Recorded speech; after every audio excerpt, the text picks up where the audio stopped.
बिस्मिल्लाहिर्रहमानिर्रहीम। अस्सलाम वालेकुम नाज़रीन, आप देख रहे हैं प्रोग्राम पाकिस्तान का शहीन। मैं हूं आपका मेज़बान मोहम्मद यूनुस।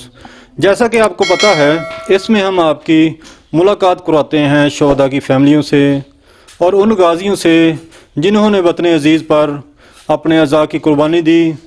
और मकसद सिर्फ ये है कि हमारे अज़ा, हमारी कुर्बानियों से अगर हमारे मुल्क में अमन व सुकून होता है और दुश्मन के नापाक कदम इस पाक धरती से दूर रहते हैं तो ये कुर्बानी कोई बड़ी नहीं है।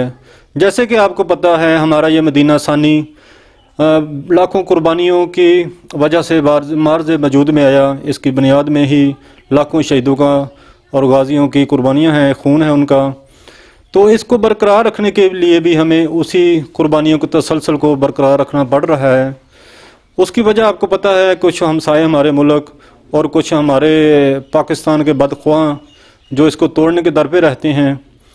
तो जहाँ उनकी साजिशें हैं और उनकी अपना मुनाफ़कत है, वहाँ हमारे जज्बात हैं, हमारे सीने हैं, हमारे गाजी हैं, हमारे शहीद हैं जो ये जज्बा रखते हैं उनके अज़ाइम को शिकस्त देने का।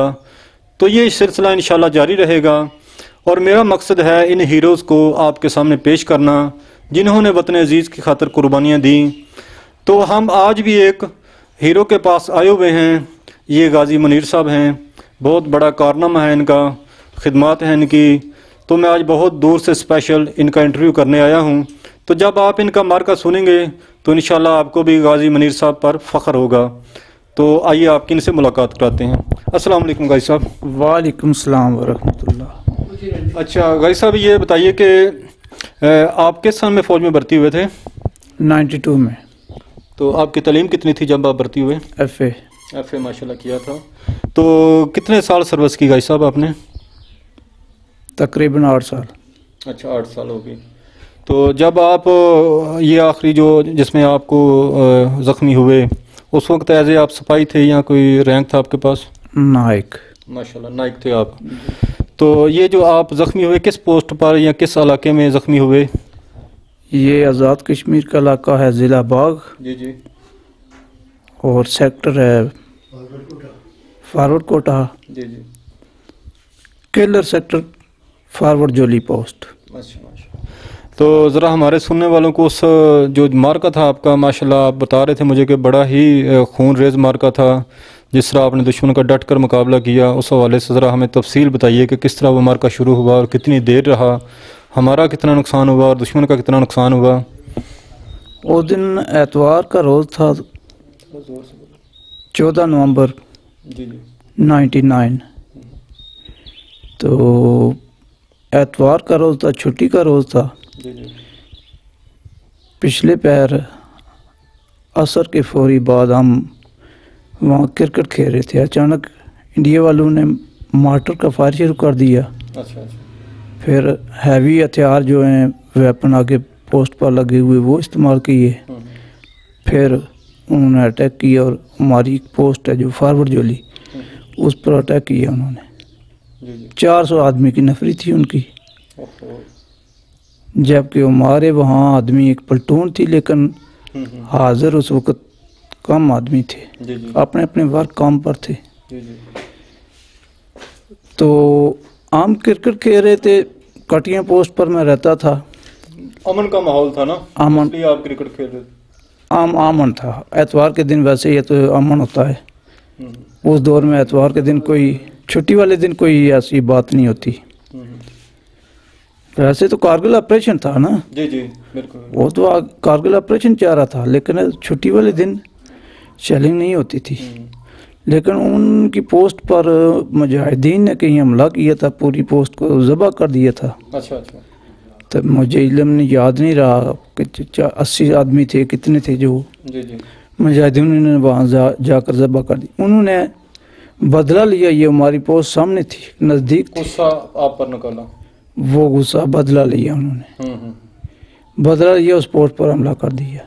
अच्छा। तो मैं मार्टर पोजीशन पर था, तो वहाँ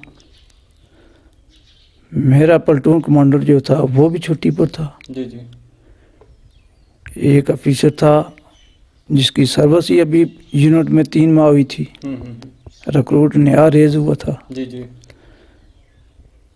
اس کو بھی کچھ علم نہیں ہے. جو سینئر حوالدار تھے وہ بھی دائیں بائیں چھٹی پر تھے. تو حاضر پلٹون کی کمانڈ میں کر رہا تھا. اچانک شیلنگ ہوئی ہے تو ہم وہاں بھاگ کر مورچوں میں آئے ہیں. کرکٹ کھیل رہے تھے لیفٹیننٹ صاحب کے ساتھ. کرکٹ کفیل صاحب نام تھا, سیکنڈ لیفٹیننٹ پٹھان تھے. بھاگ کر مورچے میں آئے ہیں تو فون آ گیا آگے سے. بارڈر پر فارورڈ جولی پوسٹ پر دشمن کا اٹیک آ گیا ہے. فوری مارٹر کا فائر دو. ہم نے وہیں بکرا ذبح کیا ہے. اس کے خون سے مارٹر کے گولوں پر ہم نے نعرہ تکبیر لکھا ہے اور فوری 2 مارٹریں تھیں وہاں, دانوں سے فائر شروع کر دی ہے. تھوڑی ہی دیر میں صورتحال تھی کہ ایمرجنسی تھی. جی تھوڑی ہی دیر میں فون آ گیا کہ پوسٹ کیپچر ہو گئی ہے. آپ کی پوسٹ دشمن کے قبضے میں آ گئی ہے. آپ جو ادھر ریزرو پلٹون ٹھہری ہوئی ہے یہ ان کی مدد کے لیے آگے پہنچے اور اپنی پوسٹ واپس حاصل کریں. جی تو 1.5 گھنٹے کا راستہ تھا لیکن الحمدللہ ہم نے 40-45 منٹ میں جا کر پوسٹ واپس لے لی. آپ شہینوں کی طرح جپٹے ان پر جپٹے. الحمدللہ 400 آدمی تمام کی تمام ادھر ڈھیر کرتی تھی. ہمارا ایک لڑکا زخمی ہوا تھا اور ایک لڑکا شہید ہو گیا تھا. آپ کی نفری کتنی تھی جنہوں نے اٹیک کیا تھا ان پر؟ ہماری 8 آدمی تو اس پوسٹ پر تھے. وقتیہ تو جب ہم گئے تو ان میں 2 ہی ملے ہیں, وہ بھی پیچھے چلے آئے تھے. ایک نائب صاحب تھے اور ایک سپاہی. 8 آدمی 400 کا مقابلہ. ایک لانگری تھا وہ جو وہاں ہمیں پوسٹ پر زخمی ملا تھا جب ہم پہنچے ہیں. ٹھیک ہے. اپنا تو 45 منٹ کے اندر ہم نے وہ پوسٹ چھین لی سی ان سے. ان کے کیپٹن کی باڈی ہماری پوسٹ پر تھی. تو صبح رات کو تو اندھیرے میں جو کاروائی ہونی تھی ہوگی. صبح جب اٹھے ہیں تو وہ لکڑ کی طرح اکڑی ہوئی تھی. لیکن جو میری پلٹون کا لڑکا تھا مارٹر کا جاوید عباسی, وہ اس وقت سنتری تھا جب انہوں نے اٹیک کیا. اس کو انہوں نے سب سے پہلے شوٹ کیا تھا, شہید ہو گیا تھا. اس کی باڈی میں تیسرے دن ملی تھی اور بالکل نرم اور تازہ خون جا رہا تھا. شہید ہے جی, شہید تو زندہ ہوتے ہیں. یہ تو آنکھوں کے سامنے واقعہ ہوا. تو باقی جو 400 آدمی ان کا گرا تھا وہ تو زیادہ باڈیاں اٹھا کر لے گئے تھے, لیکن پھر بھی بہت سی باڈیاں ایسی تھی جو 6 ماہ ادھر ہی پڑی رہی ہیں. پھر برف پڑ گئی, ان کی ہمت نہیں ہوئی آگے اٹھانے کی ہمت نہیں ہوئی, اٹھانے دی ہی نہیں ہے. وہ کوے, چیلیں, گیدڑ اور کتوں نے وہ کھائی ہیں. 6 ماہ تک تو ادھر بدبو رہی ہے. تو یہ ہمارا مختصر سا واقعہ تھا. تو میں زخمی ہوا ہوں 6 دن کے بعد, جس میں 6 دن بعد ادھر میں, کیونکہ آ کر پوسٹ انہوں نے تباہ کر دی تھی. کھانے پینے کا جو لنگر جسے کہتے ہیں تباہ کر دیا تھا. جن میں کھانا پکایا جاتا ہے وہ برتن تباہ کر دیے تھے دستی بم پھینک کر.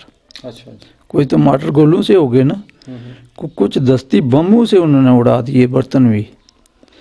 تو بھوکے پیاسے وہ ہم نے سب کچھ برداشت کیا. آخر